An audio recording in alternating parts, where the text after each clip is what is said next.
എന്തൊക്കെയുണ്ട് വിശേഷം? എനിക്ക് എത്ര തവണ കണ്ടാലും മടുക്കാത്തൊരു സിനിമയാണ് കേട്ടോ ഇഷ്ടം. പക്ഷെ ഞാൻ ഇന്നേ വരെ ഈ സിനിമയിൽ ശ്രദ്ധിക്കാത്തൊരു കാര്യം ഇത്തവണ ശ്രദ്ധിച്ചു. ദേ അവിടെ ഇരിപ്പുണ്ട്, ദേണ്ടേ മിൽക്ക് ട്രീറ്റ്. എനിക്ക് ഒരുപാട് ഇഷ്ടമായിരുന്നു കേട്ടോ. എനിക്ക് പൊതുവേ ഡാർക്ക് ചോക്ലേറ്റ്സ് ആണ് ഇഷ്ടം, എന്നാലും എനിക്ക് ഒരുപാട് ഇഷ്ടമായിരുന്നു മിൽക്ക് ട്രീറ്റ്. അടിപൊളി ടേസ്റ്റാണ്. ഇത് കഴിച്ചിട്ടുള്ളവർക്ക് ഒരിക്കലും ഇതിൻ്റെ ടേസ്റ്റ് മറക്കാൻ പറ്റില്ല. ഇപ്പോൾ കണ്ടു കിട്ടാൻ കൂടില്ല. അങ്ങനെ മിൽക്ക് ട്രീറ്റിനെയൊക്കെ പറ്റി ആലോചിച്ച് വിഷമിച്ചിരുന്നപ്പോൾ പുറത്ത് നല്ല മഴ. എനിക്ക് പിന്നെ മഴ കണ്ടാലേ എന്തെങ്കിലുമൊക്കെ കഴിക്കുകയോ കുറിക്കുകയോ വേണം. അപ്പോൾ ഇത് നല്ല കപ്പ ബിരിയാണി ഉണ്ട്. ഇത് നല്ല നാടൻ കോഴി വെച്ചിട്ട് ഉണ്ടാക്കിയ കപ്പ ബിരിയാണിയാണ്.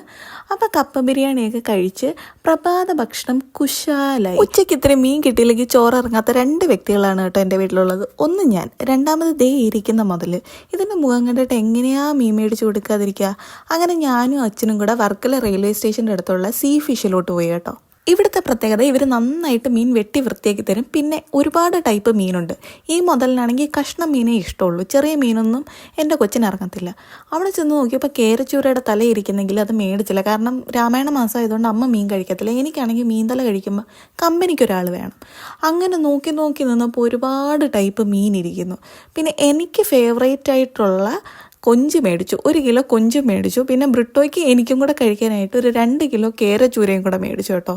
എന്നാലും എന്തോരം ടൈപ്പ് മീനായിരിക്കുന്നത്. പിന്നെ ഈ കൊഞ്ചും മീനും എല്ലാം എന്ത് മേടിച്ചാലും അവർ നല്ല വൃത്തിയായിട്ട് കട്ട് ചെയ്ത്, കറി കട്ട് വേണോ എന്ത് ടൈപ്പ് കട്ട് വേണോ അവർ നല്ല വൃത്തിയാക്കി തരും.